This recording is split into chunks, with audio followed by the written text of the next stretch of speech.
ବାଣପୁରରେ ଐତିହାସିକ ଦଣ୍ଡନାଚର ମହାମିଳନ।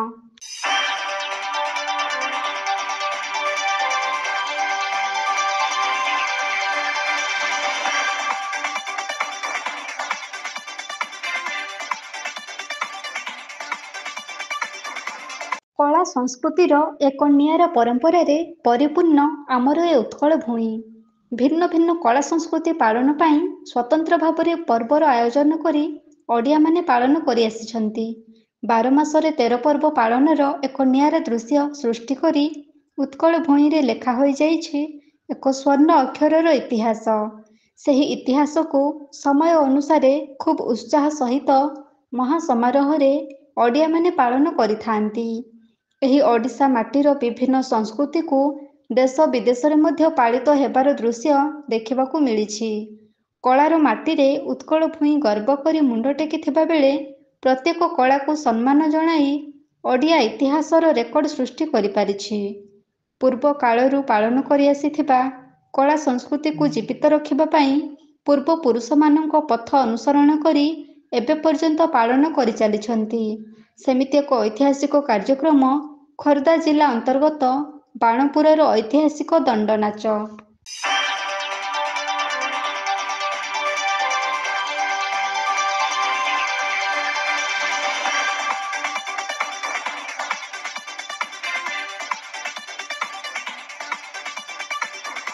ରାତିର ରଜନୀରାଣୀ ଅନ୍ଧକାରର କଳା ଓଢ଼ଣୀ ଘୋଡ଼େଇ ହୋଇ ରହିଥିବା ବେଳେ ବାଣପୁର ସହରରେ ଖେଳିଯାଇଛି ନିଆଁ ଆଲୁଅର ଖେଳ।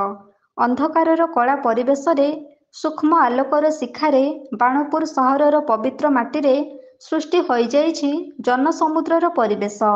ଗହଳ ଚହଳ ମଧ୍ୟରେ ପରିପୂର୍ଣ୍ଣର ଏକ ନିଆରା ପରିବେଶ ବାଣପୁରକୁ ଭିନ୍ନ ଏକ ପରିଚୟରେ ରୂପାନ୍ତରିତ କରି ସମସ୍ତଙ୍କୁ ମାଧ୍ୟାକର୍ଷଣ ବଳୟ ମଧ୍ୟରେ ବାନ୍ଧି ରଖି ଦେଇଛି। ଛୋଟରୁ ବଡ଼ ପର୍ଯ୍ୟନ୍ତ ସମସ୍ତେ ଖୁବ୍ ଉତ୍ସାହ ସହକାରେ ଦଣ୍ଡନାଚର ମଜା ନେଇ ଚାଲିଛନ୍ତି। ବାଣପୁରର ଏହା ଏକ ଐତିହାସିକ ଦଣ୍ଡନାଚ।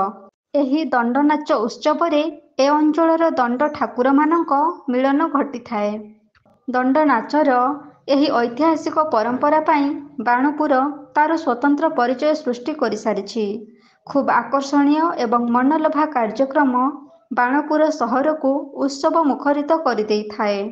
ଆଉ ଦର୍ଶକ ମଧ୍ୟ ଖୁବ୍ ଆଗ୍ରହ ସହକାରେ ଏହି ଦଣ୍ଡନାଚକୁ ଉପଭୋଗ କରିବା ପାଇଁ ବହୁ ଦୂରଦୂରାନ୍ତରରୁ ଛୁଟି ଆସିଥାନ୍ତି ଏହି ବାଣପୁର ସହରକୁ।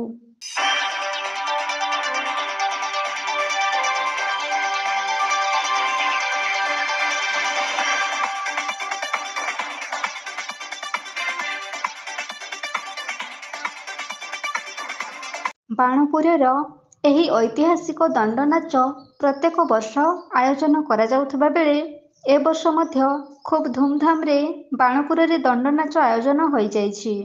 ଏହି ଦଣ୍ଡନାଚରେ ବିଭିନ୍ନ ସ୍ଥାନରୁ ଅନେକ ଦଣ୍ଡନାଚ ଦଳ ସାମିଲ ହୋଇ ଦଣ୍ଡନାଚକୁ ଅଧିକ ଆକର୍ଷିତ କରିଥିଲେ।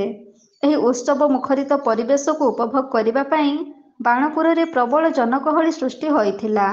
ଦଣ୍ଡନାଚକୁ ଦେଖିବା ପାଇଁ ଦର୍ଶକମାନଙ୍କ ପ୍ରବଳ ଭିଡ଼ ଲାଗିଥିବା ବେଳେ ଖୁବ୍ ଉତ୍ସାହ ସହକାରେ ଦଣ୍ଡନାଚ ଉପଭୋଗ କରୁଥିବା ଦୃଶ୍ୟ ଦେଖିବାକୁ ମିଳିଥିଲା।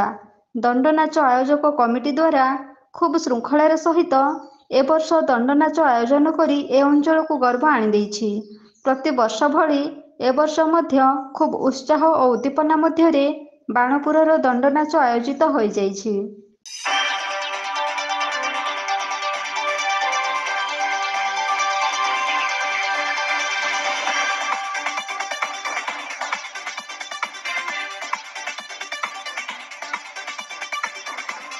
Bureau report, AB news.